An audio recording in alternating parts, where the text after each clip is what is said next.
So this is Victoria. She's a 3-year-old pug that came to us for a second opinion about a week ago. She's typical of a lot of revision surgeries and assessments that we see here at MBC. She actually had a boa surgery at a specialist centre, one of the Melbourne specialists, about a year ago. And she initially had a little bit of improvement, but after that started just degenerating again over the past 12 months. They asked the specialist centre if there's anything more they can do, and they kind of said not really, so came to us for a second opinion. One thing we always advise our clients is that we can always just have an assessment and see if there's anything more we can do. So our head surgeon, Dr. Karen Davids, she did that last week. And we found what we typically find with a lot of these revision assessments.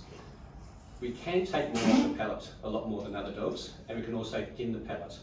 This girl did have a folding flat palatoplasty, which is both a shortening and a thinning, but we do find variability from surgeon to surgeon as to how short we make them and how thin we make them. With Dr. Karen being one of the most experienced surgeons in Melbourne, she often finds that she can actually thin them a lot more and take them back, as per we could with Victoria here. Most importantly though, supposedly she had her laryngeal saccules removed, of which we feel a little bit was removed, but a large amount of them were actually still there.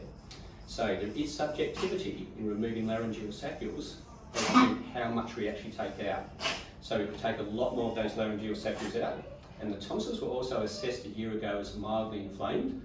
We think they should always be removed. They weren't with Victoria, so we removed those also. And we've also found that her nares, although they can close down with time, more experienced surgeons tend to widen them and, more importantly, deepen them a lot more. However, the main concern we found with Victoria is what's called stage 3 laryngeal collapse. So the larynx, which has 2 cartilages that open and close with every single breath, with ongoing restricted airway flow, sometimes they become partially paralysed.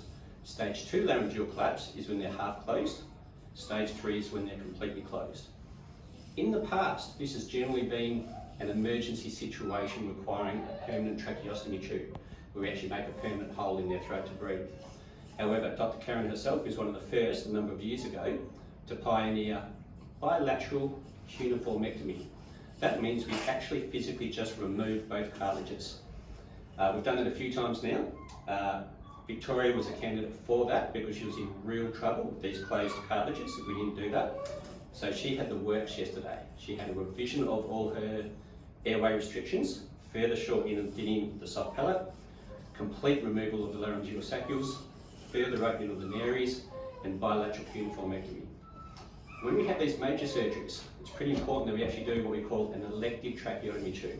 So we place a tube in the throat here because they can swell post-surgery.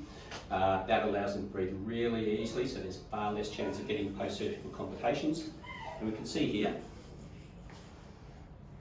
she's got that tube in there that she breathes through, and that's been in there for the last 24 hours.